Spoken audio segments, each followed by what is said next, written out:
and starting to get into that holiday spirit. So thank you for being here. Can we do a roll call? Yes. Thank you. Okay, so I put the agenda in. So the roll call, just 1 second, please. Okay, Stephanie Medley, Here. Cheryl, Kira, Here. Tamisha, Present. Simon, Present. Michael, Present. all board members are present. Simon is proxy for Chief Visa. Okay, great. Thank you. Mhm. All right, so we'll go ahead and see if there is any public comments.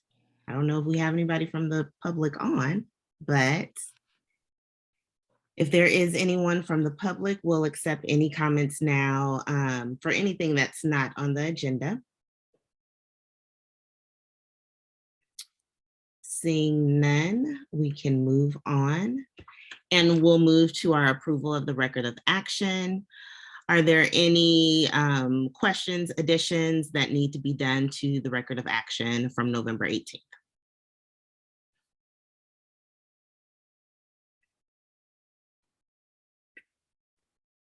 Okay, seeing that there are none, can we please have a motion to approve?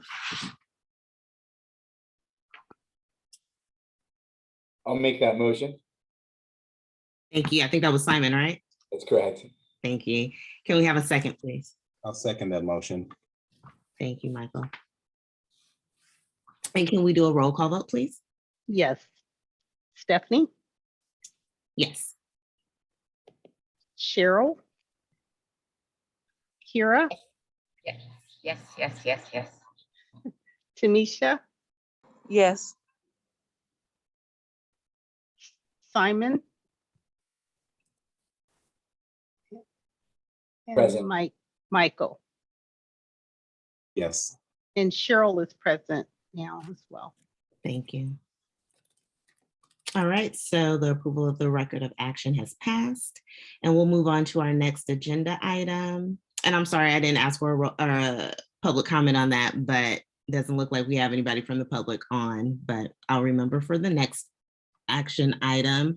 The next item is to review the LEAD Plus eligibility criteria for potential adoption inclusion in the guidelines. Chris, were you going to be going over that? Yes. So thank you and good afternoon, everyone. Much like Stephanie, I'm also a little under the weather. That's why my camera is not on. But I will be just sort of walking folks through some changes. Looking at the way the agenda item is worded, which is, up to me. I think it might be a little misleading because I think it sounds like, we would be potentially adopting this right now. And this is going to be, you'll see several iterations of this. This is just the beginning of the, sort of conversation or a continuation of a conversation that begun, a few sessions back. So just based on, the feedback that we've gotten so far in terms of what we have to work with and where we know we're trying to go, which is, to build criteria ultimately for both adult and youth populations, that ensure the broadest pool of participants possible in conjunction with the other recommendations that this group is going to develop for diversion countywide, right? We took the COCO Lead Plus model and began to sort of do that work. And so mainly what I want to walk people through and get feedback on are the few changes that we were able to make so far, just based on the feedback that we've gotten or based on, sort of the context that we mentioned before. And so some of what you see here is just sort of editing out the words Cocoa Lead Plus, because this is what this came from, but that's not what it's going to be. It's going to be a countywide, sort of eligibility criteria for diversion that we're trying to create. And so that's the first couple of edits that you see there, is just sort of changing the language to reflect that this is going to be a countywide diversion program.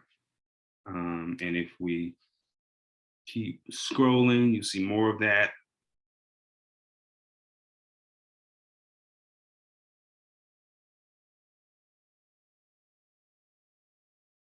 All right, and so here's your first, I think, substantive edit.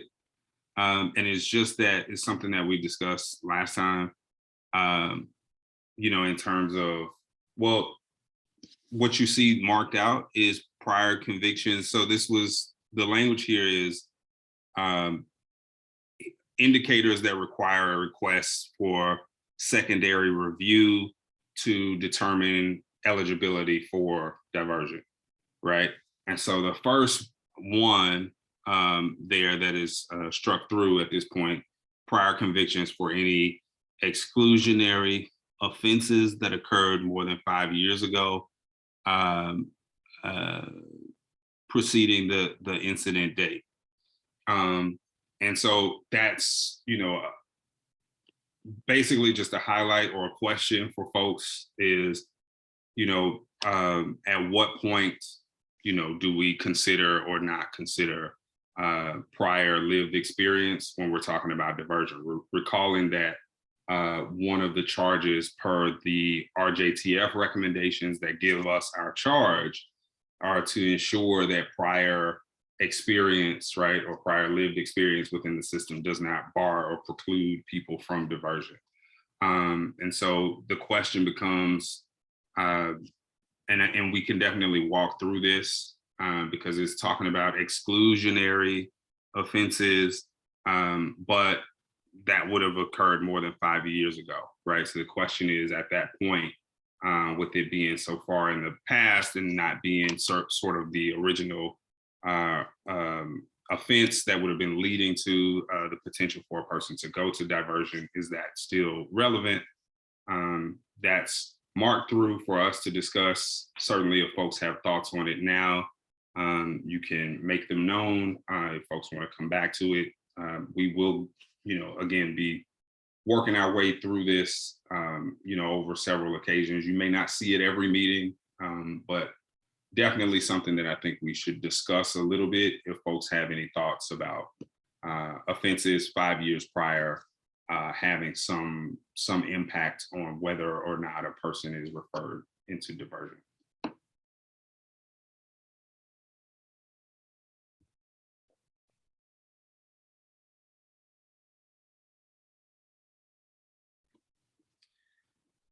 Okay, and as we move forward, basically here, I just highlighted all of the offense types that were for review and discretion, just to point them out. We, can have further discussion about whether or not some of these should be clear cut and maybe not need review or discretion, as opposed to whether or not some of these should stay in this sort of special category where, depending on, the facts or whoever is sort of determining what the facts are or reading or interpreting them, a person may or may not be eligible for a diversion for some of these offense types. And Tamisha, I see your name.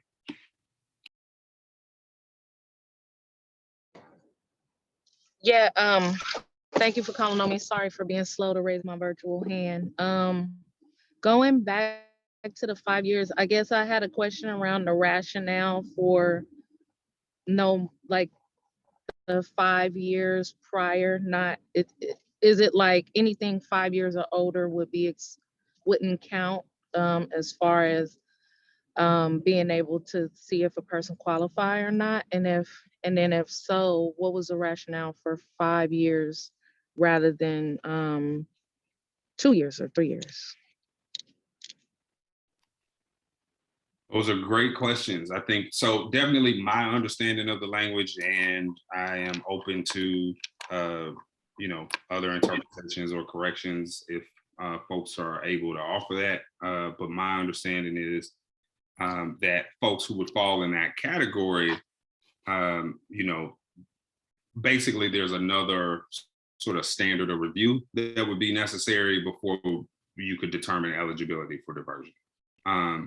And so that's a part of their history that would be sort of considered. And I think the language was that that's going to a secondary review panel, right? To say, based on this history or based on this information, do we want to do a little bit more fact finding and make a determination about whether or not a person is eligible?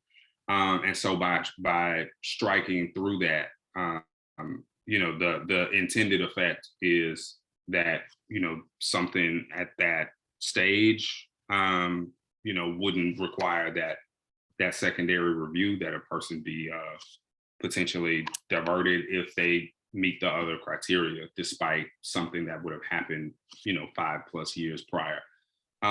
As far as the rationale for, the review, I can't speak to that.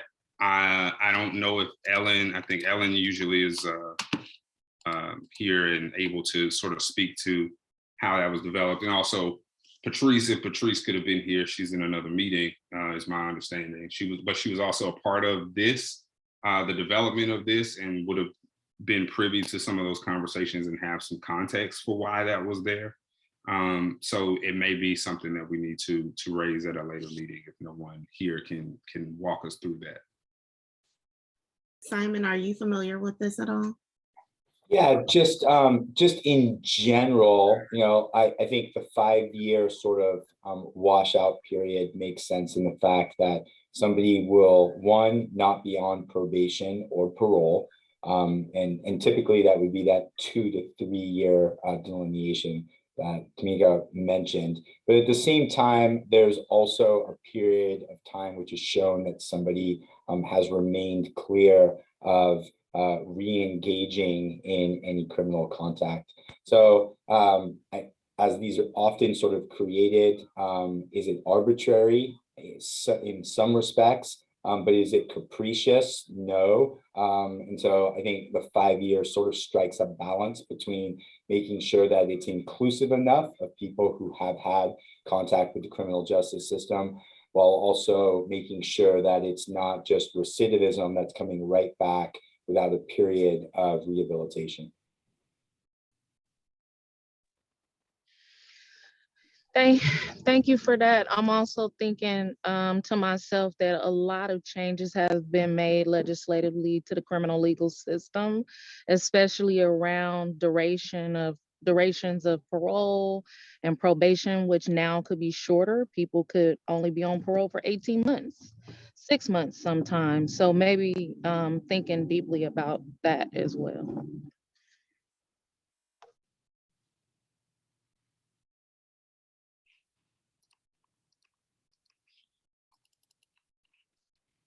Any other thoughts on that before we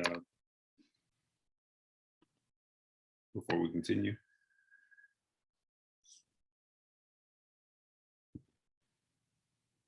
Okay. Yeah, so this was, again, these are not edits. These are just highlights of what is up for review and discussion, just to bring that to folks' attention in hopes that, while I don't think right now is necessarily the time to get into the weeds on, all of this, just pointing these out to see if any jump out at folks is, maybe not being necessary for discretion. And this calls back Mike's comments at the prior meeting, right? We know that,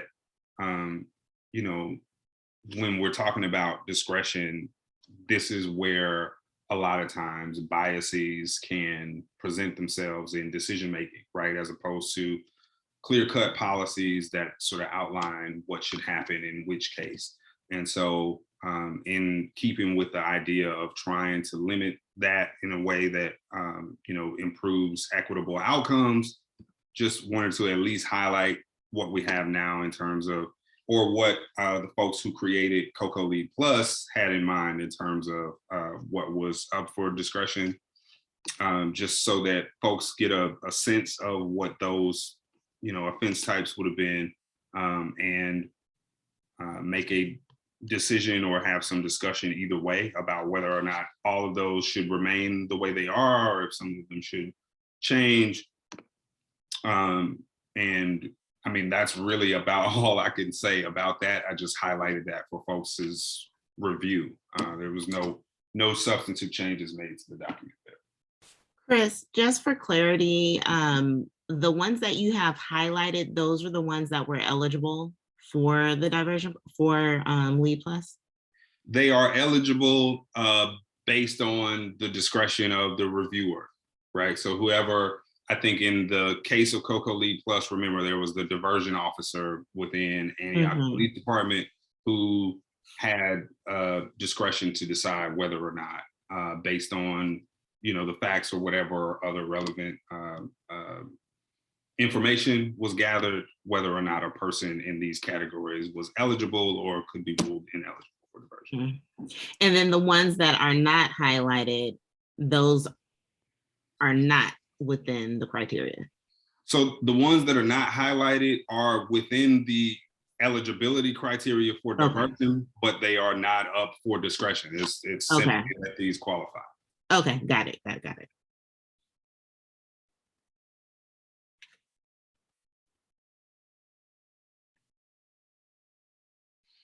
So if you are convicted of receipt of stolen property, there's going to have to be a review of that, of your eligibility for this program.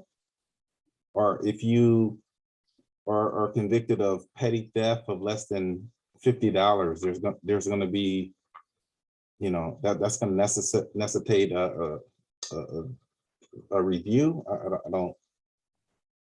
I think I'm a little confused.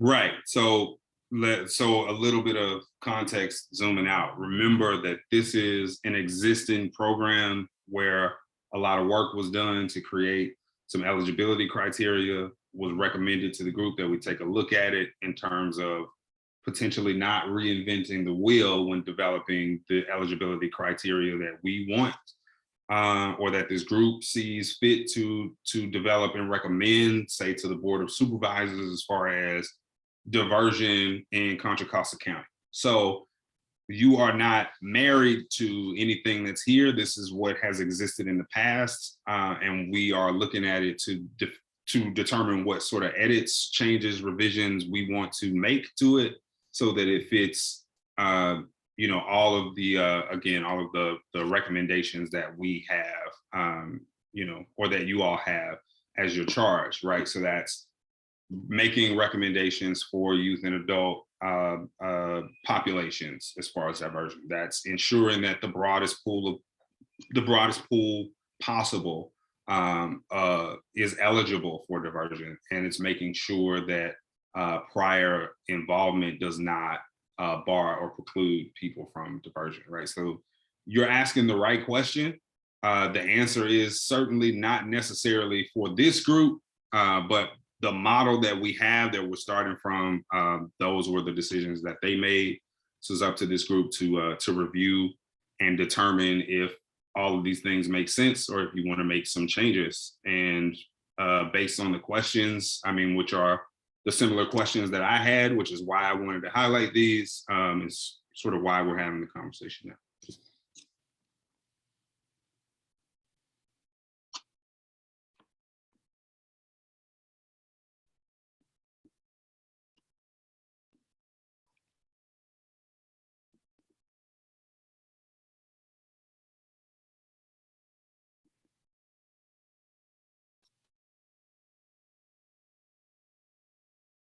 Any other thoughts there before we move on? Well, I guess I'm not a fan of the language of if we're going to be presenting something or using this as a guideline. I'm not a fan of kind of small charges such as petty theft and receiving stolen property. falling back under that discretion thing. You know, I have a lot of problem with discretion that just opens up, you know, an equal application of the rules, and it just I think it starts us down a wrong road. If the charges were serious enough, they would have been charged with felonies, you know, instead of these misdemeanor charges. These are all like just little simple misdemeanors. I've represented hundreds of people that's done some of these things here. And you know, there is a big disparity in the racial makeup of the people that are convicted for these kind of things. But I have issues with this discretion thing. I think that these, you know, I applaud the program for developing something and putting something in place and actually having something in place and shifting us into another, you know, direction on approaching this kind of stuff. But I think we really should be taking that next step and taking some of the discretion out of it, because when you look at the charges that are still here, I don't know why we would need discretion. Now, I understand on the more serious charges why you would need discretion, but you know, a petty theft under, you know, $50, that makes no sense to me at all. Right. I absolutely agree. Again, which is why I wanted to highlight these, because my question is, you know, and clearly your answer to my question is no, which is what I anticipated. Do we think all of these, you know, discretion is absolutely necessary for these, or should some of these, assuming that the list of offenses will remain the same, should some of these become just offense types that would automatically trigger a referral? So I think that's exactly the kind of conversation I want to have. And I think we had already discussed potentially going through offense types in a smaller working group and then bringing that back to the group. I haven't forgotten about that. I just knew I wasn't going to be able to do it in December. So, you know, early next year, I'll be reaching out to schedule that smaller meeting, have that conversation, and then bring the results of that back to this group where we can really sort of dig into, you know, these offense types and maybe some of this discretion list as well. Simon, I saw your hand. Thanks, Chris. I was just gonna echo what Michael was just saying there. I think on those really low thresholds, we should be automatic. I don't have the benefit of seeing the document as to the specific theft crimes as we're discussing them right now. But I would volunteer to be part of that group as well. I think to echo again those sentiments, there are certain crimes that we can eliminate the discretion from because they are the most minor of offenses. Thank you. Yeah, no, I will definitely follow up. I mean, you know, if you want to be on the ball, I could technically send an email looking for your availability, you know, by tomorrow. Not saying that we'd have the meeting tomorrow, but saying I could send an email tomorrow and then make you look at your calendar in January and think about work when a lot of you are probably going to wind down. Or I could wait until the first week of January and ask people about their availability. So I could go either way, but I'm working tomorrow. Hit me with it. okay. You can add me to the list Can you too. include me in that email as well? I can for I sure. didn't mean to take you off track. For sure. No. It's not taking me off track at all. Again, I highlighted these because this is the conversation that I wanted to at least bring to people's attention. And yeah, I will definitely look to schedule that meeting, copy of ORJ so they have a representative there as well. And we can talk about this. And then we can bring it back to the larger group to see what feedback and thoughts people have as this list maybe gets revised a bit.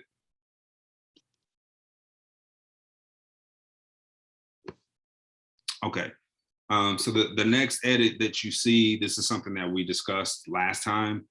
So for this particular program, which I think behavioral health played a huge role in the development of, they had this this piece that said, you know, essentially the underlying offense needed to be related to a behavioral health disorder, either by self-reporting or diagnosis or something like that. That would have been program specific to COCO Lead Plus in a way that would not be necessary or applicable to what we're trying to do in a countywide sort of diversion system or set of eligibility criteria, which is why it's structured. And then the next section, the edits you see there are because initially COCO Lead Plus was, you know, a lot of this was centered around the City of Antioch and City of Antioch Police Department. So where you see COCO Lead Plus, it says diversion or county diversion. And, you know, just sort of pointing out that this would be applicable in terms of referring agencies to every law enforcement agency within the county, right? We would hope that we had buy-in at that level so that any agency that, you know, had access to an alternative was using it and using it in this way. So just that's all the language you see here is sort of taking out City of Antioch Police Department because it's not going to be that specific and would be more applicable across the board within the county.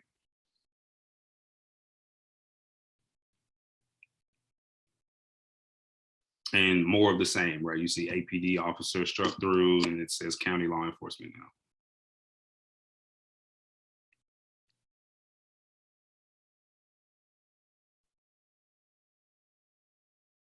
So I think, yeah, I think that is the end of that document. I don't know if there's, you know, any, in fact, I don't think I remembered so far to ask for public comment. And so definitely want to make sure that we're doing that if there are folks who.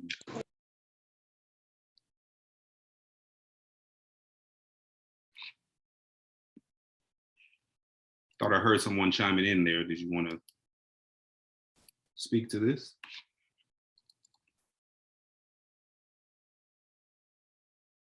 Okay, possibly not, but those are just the edits based on the conversation we had last time and some of the things that you all raised. And we will continue to work on this. You may not see it every month. I think that could get, you know, a bit much, but more when there are sort of substantive changes as we continue to work on it, bringing it back and showing you what has been done and getting whatever feedback, input, or changes or revisions you guys would want in terms of building eligibility criteria that helps to create a more inclusive sort of diversion opportunity for everyone across racial and ethnic lines, and you know, certainly something that impacts the outcomes that we have right now in terms of communities of color and their representation within the system. And so without further ado, I think we can review the working draft of diversion recommendations.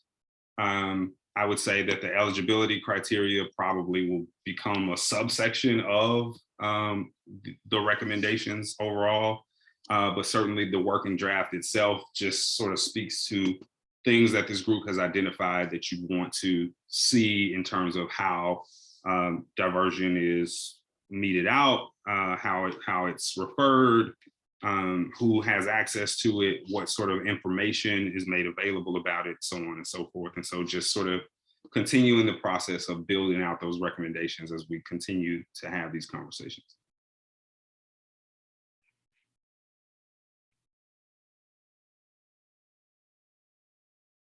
Thank you, Monique. So as you see here, some of this stuff is pretty old, particularly the things that are in Black. Diversion programs led by and housed within community-based organizations as much as possible, so on and so forth. Something that we have kind of said, and that I think is understood within this group, but that we hadn't put language around, that kind of became a conversation last month, is diversion programs should be established at every decision point within the system to ensure as many referrals as possible, right? So if there are thinking about, say, at the point of arrest, or, on the front end, if there are places where, there are not the same opportunities to make referrals. Obviously, we can't make programs spring out of thin air to fit that, but at least, from our standpoint, saying that we support the development of programs that, at any different decision point would provide off-ramps from the system, that would be the way to ensure more equitable outcomes within the system. So that's why that language is there. That's one of the changes. I don't think that's news to anyone, but wanted to point that out. I think number 5 is in red, but it's actually old. It's a little old. I think Ellen brought this up a few months back, right? Just pointing out that a lot of times we're framing research around outcomes with diversion programs around those who successfully complete, right? So we can have a lot of information about who completed and whether or not they recidivated and so on and so forth. And she just pointed out that she'd like to see the county do some research about, the outcomes for folks who enter the system instead of being diverted, right? So that one's a little bit old, but new enough to still be discussed, or at least to fly under my radar in terms of, getting this ready for you guys. The next one was eligibility criteria should be reviewed by an independent panel. This is from Cheryl asking, right, who's going to be reviewing this? Like, if we're reviewing eligibility criteria to make sure that there's an equitable impact, who's going to do that, right? So this sort of goes a little bit more into who should be doing that, or what that panel, or who those folks should be reflective of county demographics, as well as racial ethnic makeup of those in custody. And that should be used, that analysis should be used to update eligibility criteria to ensure racially equitable outcomes. And then the last one, sort of along the lines of what we were talking about before, what if diversion was the typical response, and a hearing could be triggered in the event that there were, substantive reasons for a person not to be diverted, right? So instead of that having to be a process that someone has to decide, what if that was the default, but in the event that there was a public safety issue or something like that, a hearing could be triggered to see if diversion would really be appropriate or if not. So that's a new one, sort of based on the conversations that we had last time, but those are sort of the proposals in a draft that is, still very much in the making, but wanted to bring these to everyone's attention, see if there are any questions or discussion about any of this. Thanks for the additions, Chris, because I remember us talking about these in different meetings, but it's good to see it on paper.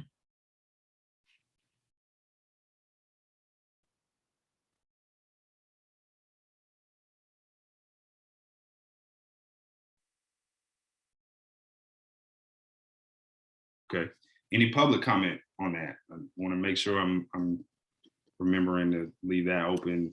I think folks who are used to coming to these, we tend to start with committee members and then open it up to the public. So I want to make sure that I'm doing that so that folks know we want to hear from you, whether you're on the committee or not on these issues.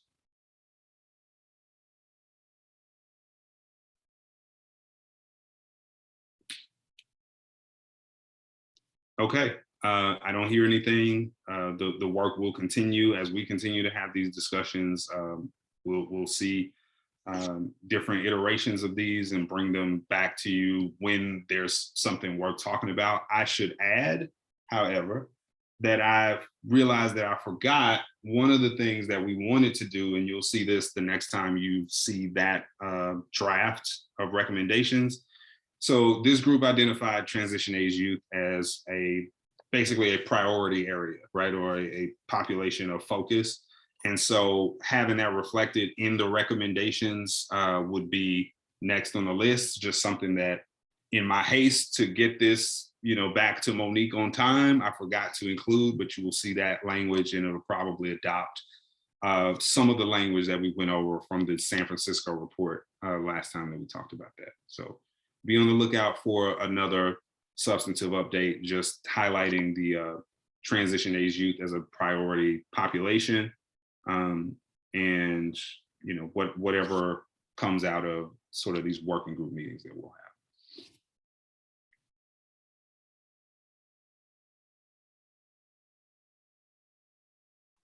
Thank you, Chris. So our next agenda item, we talked a little bit about doing some visioning at our last meeting. And really, this is just for us to start brainstorming and figuring out where we want to go in 2022.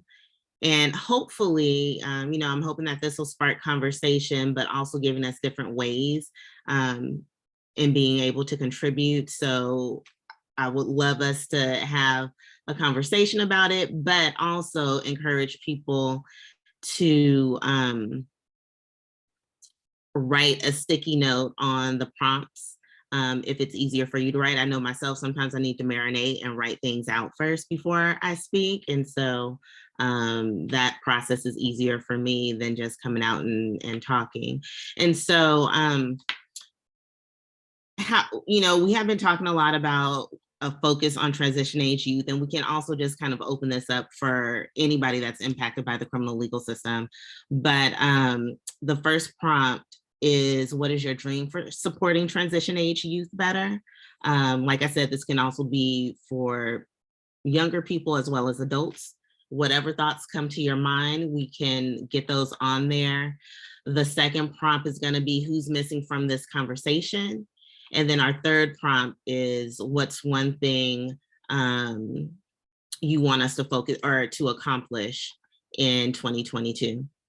And so starting with this first one, basically is just opened up for anyone. I know folks had some thoughts last meeting that we had. And so I really want us to be able to get these on paper to help us, because whatever is on here is also going to help us to formulate a process over the next year of how we move in our meetings, what are the different things that we need to look at. An example, making sure that we have that smaller work group that's going to be looking at the offenses that can be eligible for diversion, making sure that's on there. And so we can hold ourselves accountable to make sure that we're reviewing it and tweaking it and doing what's going to support the community in that. So with that, I'll open it up for the committee and also for the public, and everybody has access to it. Thank you, Monique, for dropping the link in the chat. So our first question is, what is your dream for supporting transition age youth better? And I would think big, right? Let's just think big and figure out what it is that we can do.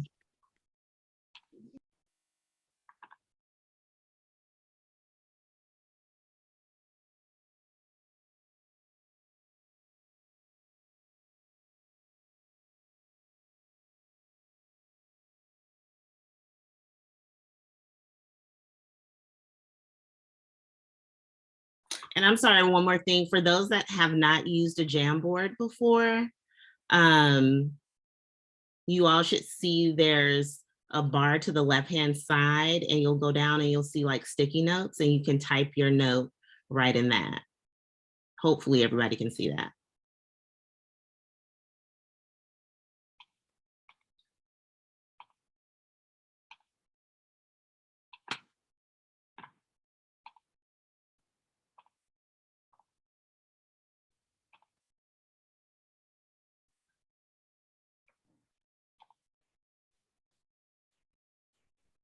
Hey, Stephanie, do we need to have editor access on the Jamboard? We do, because right now it's view only. You have to request access. Can you refresh the screen real quick? Because I just changed it. There we go. Can you all edit now?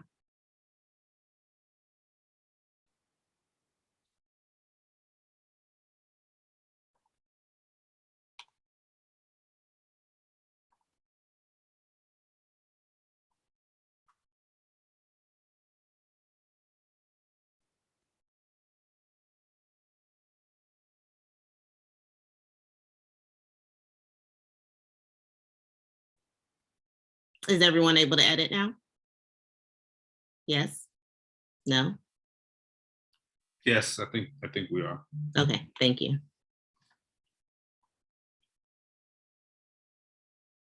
Does anyone have any thoughts they would like to share out loud?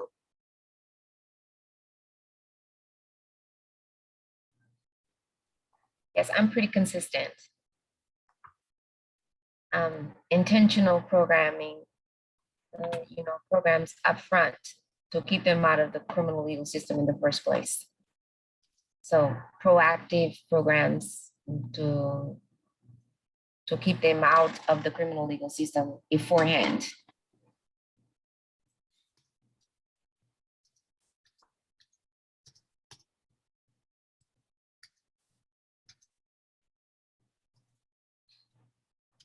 And another one is one that we've been advocating along with Safe Return, Reimagine Public Safety, Rise Center, a lot of us, CETA, Racial Justice Coalition, we've been advocating to the Board of Supervisors and Measure X CAB. We've been advocating for, in particular, a youth center, a youth and equity center in East County.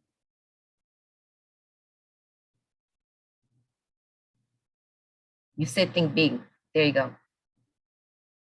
So if you have somewhere, yes, that's exactly what. Yeah. Thank you, Cheryl. You have somewhere to be, then this helps. Also, paying jobs. We always want young people to volunteer, and I say if you pay them to be somewhere, they have less incentive to take things that don't belong to them.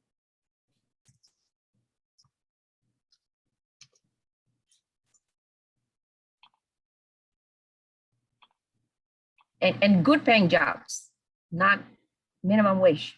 You pay them well.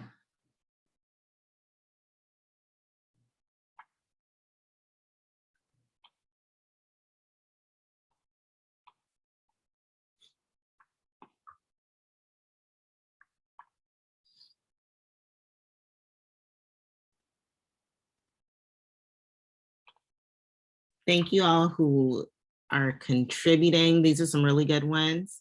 Anything else anyone would like to share out loud?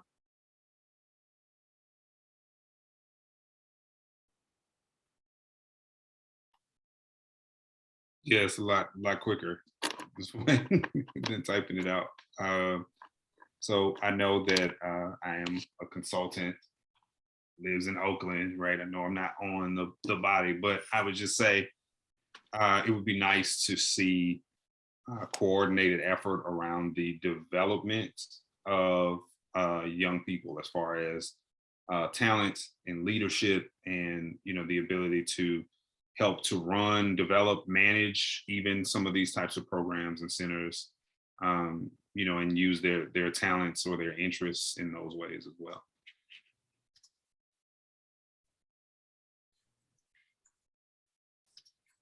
Thank you, Christopher. Along the nights, Oakland, along the lines, Oakland they've been putting on, and I've been going to them every Friday nights. They have what they call city nights.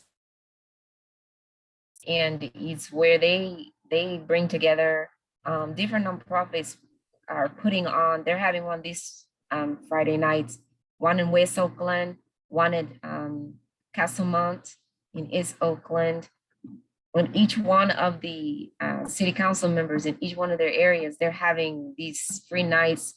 Like this Friday night, they're giving away like a toy giveaway for the families because the holiday is next week. but they're giving away toys and prizes and gifts. And but they have local music talent that are showcasing their music, the young people. They have vendors who are coming, they're giving food.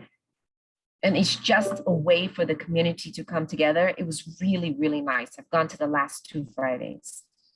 And it's just a really nice way for the community to get together, the young people to have something to do. They have a 5-on-5 tournament, basketball. They have jumpers for the little children. They have an art station under 2 different tents. It's just really nice. Everybody's tired of being cooped up inside the house, and it's sponsored by these organizations. I think if we can do something like that, it will calm some of the other things that are happening. But I think it's just a nice way to show the young people that they matter and that they have value, and they contribute to, they have been contributing to how this is going to happen. I worked with the EOYDC, East Oakland Youth Development Center, and also with East Oakland Collective to do a, they put down the floor, and they had a roller skate night in the middle of Oakland. And it was very well received, because the only roller skate rinks we have are like really far out. And in the middle of East Oakland, to have an outdoor roller skating rink, people from everywhere came, and it was really nicely received. So stuff like that has the power to bring the entire community together, but have young people feeling like we're really thinking about them. And it's, it was their idea actually, and we listened to them. So just activities like that. And then I put mentoring. Thank you, Cheryl. I can attest to that roller rink. We did that at Rise for the adults and for the young people, and it was a hit.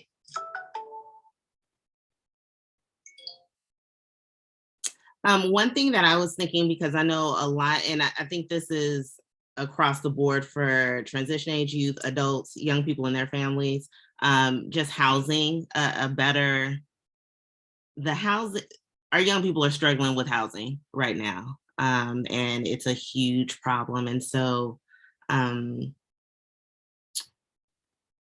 it's looking at how are we looking at the whole young person, not just one aspect, and housing is a piece of that, stable housing.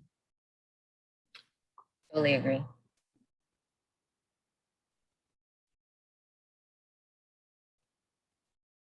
So, I mean, I'm going to move on to the next prompt. That does not mean that we can't still add on to this. So keep on adding your stickies, your sticky notes to this anytime something pops up for you.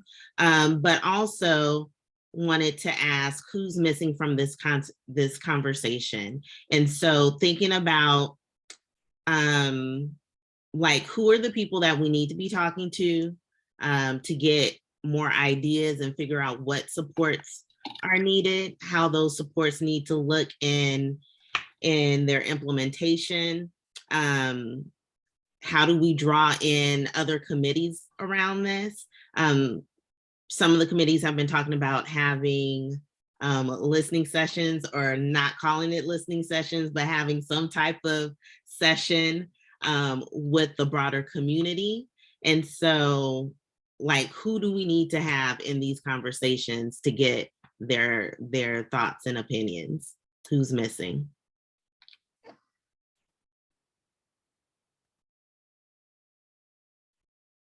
That was me.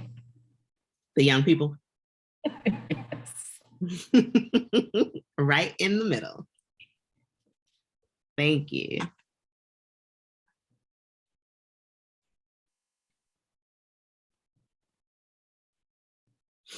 And maybe let's even try to get even more specific to, like, who are some of those specific community members that we need to have, like our faith leaders, even if there's a name that you can drop that maybe hasn't been in the conversation, but y'all know that they're out there doing work in the community. How do we get those folks into the conversation?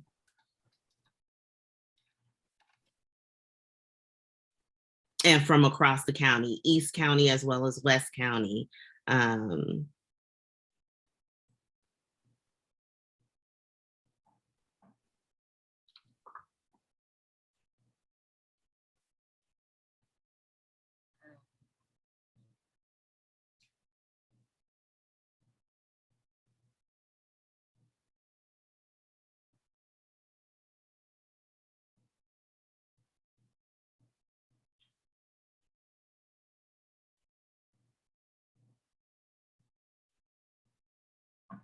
Even thinking about how Cheryl just shared, something that's happening in Oakland. Are there other folks in other cities or counties that we may want to reach out to find out what are some of the things that they're doing? Are they things that we can possibly implement out here?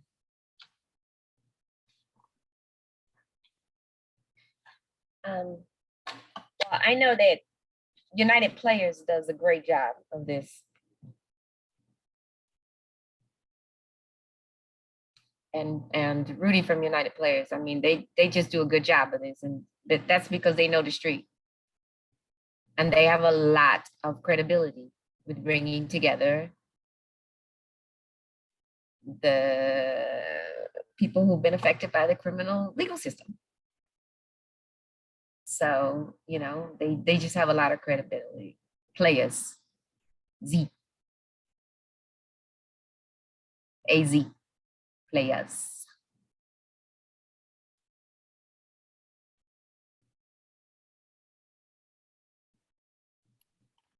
Yeah, there you go.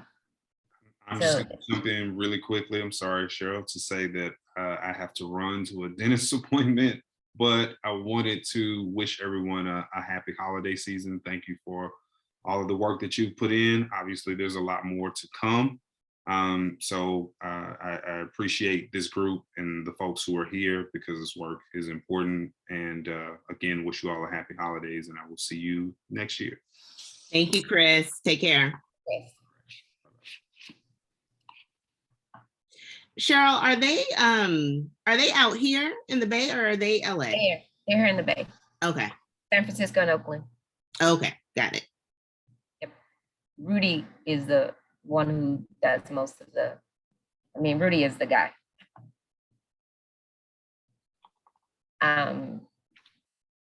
There's a bunch of guys who own a bunch of dispensaries who they also have a lot of credibility throughout Oakland and Richmond, who put a lot of money into keeping a lot of young people from doing harm. So I will tell you, putting my personal aside, I can just tell you, they keep them from doing a lot of harm otherwise, because they keep them out of the system. So these are guys who know the mentoring in a different way, because they know what it's like to be on the other side of that wall. And those are the people you need to talk to. Richmond Office of Neighborhood Safety. ONS, they should be here. Is Tamisha still on here? Tamisha knows who should be on here too, We talk about Miles Hall, and Tom should be in this conversation because she knows what's needed in East County, right? We talk about her son, but we don't have her in these conversations. She should be here. Talking about the one for us in the Bay Area who sparked a lot of this conversation in Oscar Grants. His mom and his uncle have done a lot. They've done the yeoman's work in the Bay Area and across the country in bringing awareness to police brutality and to making sure that we have alternatives to for our Black and brown youth and keeping them out of the system, but also just bringing awareness Mhm. And so, Uncle Bobby, Cephas X, Bobby X, he's done a lot of work in these areas, but also doing a lot of work in the anti-violence movement. Somebody else we should be talking to. They do a lot of work in Oakland and Richmond area. Matter of fact, I think his birthday is today. So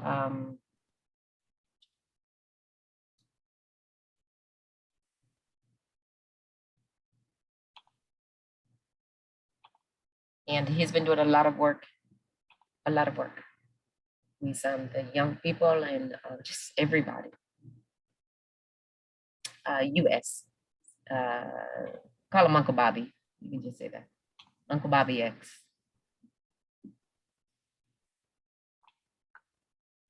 And the Oscar Grant Foundation is the other one that you want to, because his mom heads that one.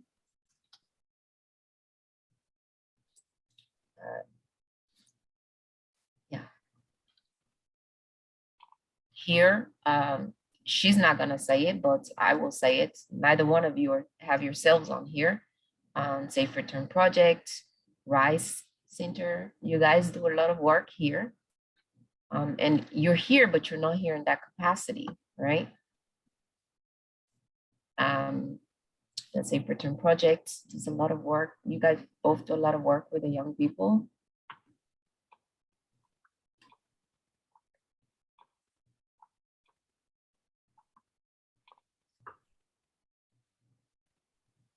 Thank you, So- Cheryl.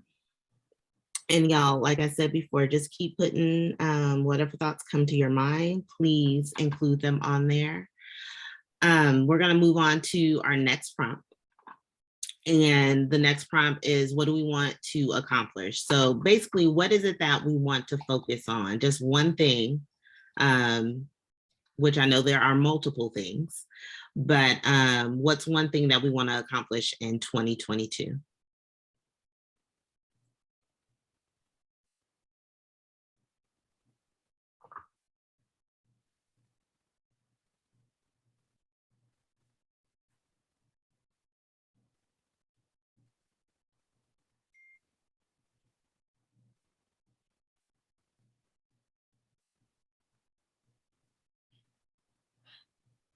Well, goodness, is everybody gonna stay on mute? It's just me, just me and you, Stephanie. I'm like, I feel like this is a one-way conversation.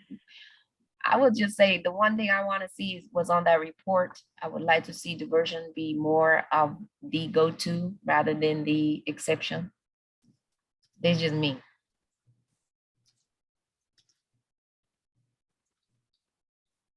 I like to see some of our recommendations implemented, actual tangible programs getting off the ground and not just research and talk. I actually like to see some programs in 2022 spring off the ground, or even expansion of what's going on in Antioch. You know, if we can expand some of these other programs. So more action.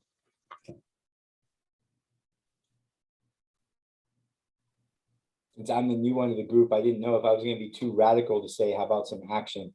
So Cheryl and Michael both have put that forth in their own words. So yeah, let's actually see us move forward with some progress of actually getting some youth through this and a success story on the other side.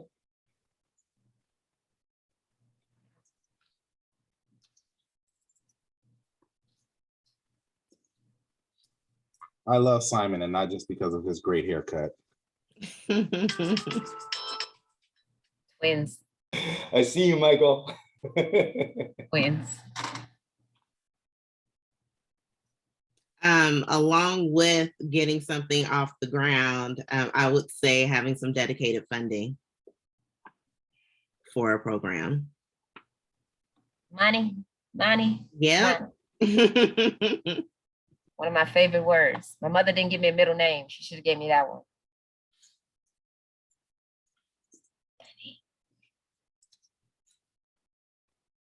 One that we could see right away that we still haven't gotten, I know Tamisha brought it up at the beginning of last year that we're still writing on, is that universal definition of diversion that we've been trying to get done all year so that we're all speaking the same language throughout the county. And that's one that we could see some action, to use Simon and Michael's words and my own. We could see some action on that one pretty quickly if we can get that definition that we've been pushing for throughout the county. We spent a lot of time defining it. And if we can get that agreement, right, that would be a great win.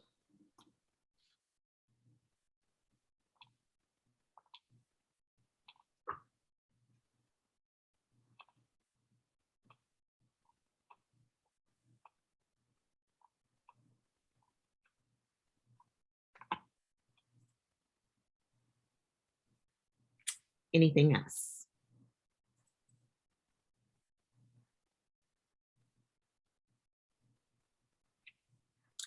I don't know what you all would like to call your work group, but the 3-person work group that will be happening. I look forward to that getting started and some action happening with that.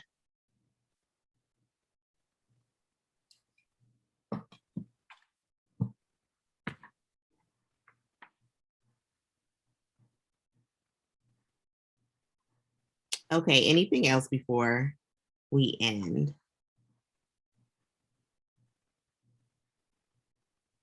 So one of the things that I'm hoping that we can do is to take these things and figure out and relook at what our original work plan was, but also take these so we can figure out what our work plan for 2022 is going to be. Over this year, we had a heavy concentration on just finding out what programs were happening in the county for young people and adults, which is why we landed on transition age youth, because there wasn't anything happening for them.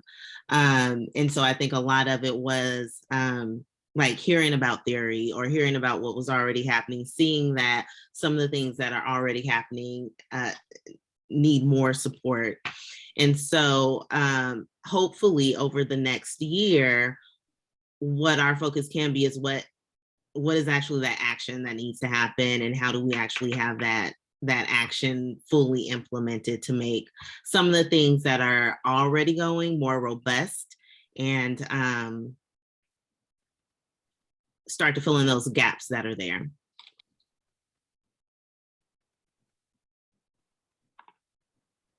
All right. Did I hear somebody getting ready to say something? Or was I just imagining that? Okay. That is it, I think, for us. I lost where my agenda is now. Thank you, Monique. I appreciate that. So I just went over a little bit about our next steps. Our next meeting is January 20th.